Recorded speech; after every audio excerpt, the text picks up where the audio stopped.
भारत में कोरोना महामारी की दूसरी लहर रुकने का नाम नहीं ले रही। हर दिन कोरोना के नए मामलों में लगातार बढ़ोतरी देखने को मिल रही है। पिछले 24 घंटे की बात करें तो देश में 3,52,991 कोरोना के नए मामले सामने आए। वहीं एक दिन में कोरोना की चपेट में आने से 2,812 लोगों ने अपनी जान गंवाई है। ये आंकड़े केंद्रीय स्वास्थ्य मंत्रालय ने जारी किए हैं। इन ताज़ा आंकड़ों के बाद अब देश में अब तक के पॉजिटिव मामलों की संख्या बढ़कर 1,73,13,163 हो चुकी है। वहीं कुल मौतों की संख्या 1,95,123 हो गई है। आपको बता दें कि इस वक्त देश में सक्रिय मामलों की संख्या 28,13,658 है, जबकि डिस्चार्ज हुए कुल मामलों की संख्या 1,43,04,382 है।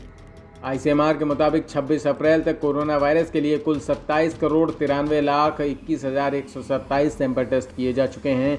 इनमें से 14,02,367 सैंपल टेस्ट कल किए गए। वहीं इस देश में कोरोना वायरस की कुल 14,19,11,223 वैक्सीन लगाई जा चुकी हैं। एक तरफ जहां कोरोना के आंकड़े बढ़ रहे हैं तो वहीं दूसरी तरफ टीकाकरण का काम तेजी से जारी है। वहीं टीके को लेकर 18 वर्ष से ज़्यादा उम्र के लोगों को अब 1 मई से टीका लगना है और इसकी कीमतों को लेकर राज्य सरकार और केंद्र के बीच भी टकराव की खबरें आई।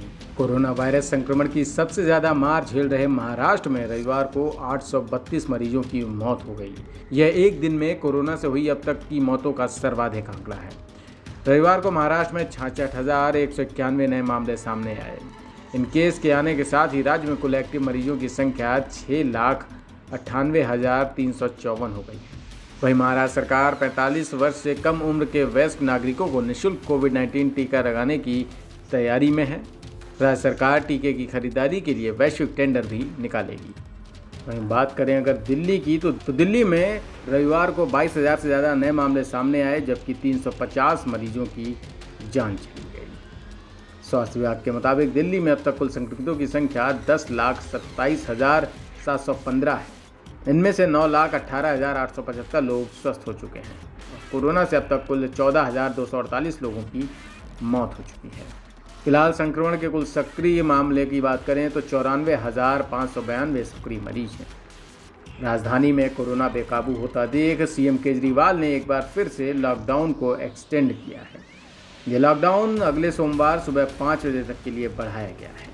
इस बीच केंद्रीय स्वास्थ्य मंत्री डॉक्टर हर्षवर्धन ने कहा, सभी राज्यों के अनुरोध पर केंद्र ने कोरोना वायरस का टीकाकरण नीति को उदार बनाया है। राज्यों को अब इसकी शिकायत की कोई वजह नहीं दिखती। उन्होंने कहा कि टीकाकरण को राज्यों, निजी अस्पतालों और उद्योगों को इसलिए अनुमति दी गई कि टीम इंडिया के साझा प्रयास से 18 वर्ष से अधिक उम्र के सभी भारतीय यथाशीघ्र टीकाकरण हो सके। ट्विटर पर जारी अपने 4 पन्ने के बयान में मंत्री ने 18 साल से अधिक उम्र के लोगों को 1 मई से टीकाकरण करने की रणनीति का बचाव किया और उन राजनीतिक नेताओं पर हमला किया जो इस मामले को लेकर बेवजह की राजनीति में शामिल हैं और मामले में गलत सूचना फैला रहे हैं। हर्षवर्धन ने कहा कि राज्यों द्वारा अब शिकायत करने की कोई वजह नज़र नहीं आती, क्योंकि उन्होंने ही टीके की आपूर्ति में पाबंदियों को हटाने की मांग की थी। उन्होंने कहा कि नई रणनीति राज्यों को केंद्र से मुफ्त टीके की आपूर्ति की गारंटी देती है। इसके साथ ही वे सीधे उत्पादकों से टीका खरीद सकते हैं और खुराक की संख्या के आधार पर कीमतों पर बातचीत कर सकते हैं। News room post, Delhi.